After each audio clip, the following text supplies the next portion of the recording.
अच्छा सर, मौसम लगातार बदलता है, प्रदूषण का हाल तो हम सब जानते हैं। क्या ये भी ट्रिगर करता है एनाफिलेक्सिस को? देखिए, प्रदूषण आपकी एक तरह से एलर्जीज़ को बढ़ा देता है। आपका जो एलर्जिक टेंडेंसी है उसको बढ़ा देता है। हम्म। अब एलर्जीज़ आपको चाहे अपर एयरवे हो सकती है, चाहे लोअर एयरवे हो सकती है। तो उसकी वजह से जो दमे का रिस्क है या अपर एयरवे सिम्टम्स हैं, एलर्जिक राइनाइटिस है, साइनोसाइटिस है, आँखों में झुंझुनाहट, तो ये चीज़ें सारी बढ़नी शुरू हो जाती हैं।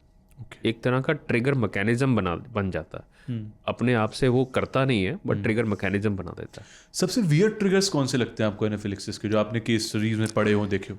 नहीं, देखिए, अब पढ़ने में तो हम बहुत चीज़ें, ज़्यादातर लोगों को ये सी फूड से बहुत होती है, पीनट से बहुत होती है, लोगों को पी बटर से बहुत होती है, और पाइनएप्पल से हो जाती है। एक एक हमारे पास शख्स आए थे, उनके पास तो मैंगो से हो गई थी। अच्छा। तो हमने फिर उनका टेस्ट करवाया तो वो पॉजिटिव आए। तो हमने कहा था, वो मैंगो शेक का उनको बहुत शौक था, तो हमने वो बंद करवाया तो वो ठीक हो गए। तो जो बड़ा वियर्ड आया था, जैसे हमारे डॉक्टर साहब ही थे एक हॉस्पिटल में हमारे साथ काम करते, तो वो ओटी ड्रेस पहनी उन्होंने, तो उसकी वजह से एकदम उनको एनाफिलेक्टिक शॉक में चले गए। तो फिर वो कल्प्रिट हमें पता लगा कि वो ओटी ड्रेस थी, तो ओटी ड्रेस चेंज करवा दी तो ठीक हो गए। अच्छा, यानी लेटेक्स की बात करें आप, लेटेक्स से भी कई बार एनाफिलेक्सिस? हाँ, लेटेक्स से भी हो जाता है, बट ओटी ड्रेस में वो लेटेक्स नहीं था, सिर्फ कपड़ा ही था वो। ओके। तो ये चीज़ थी। और कुछ एक बार एक पेशेंट थे हमारे पास, हमने उनको पैरासीटामोल दिया, बुखार आ रहा था, उससे हो गया।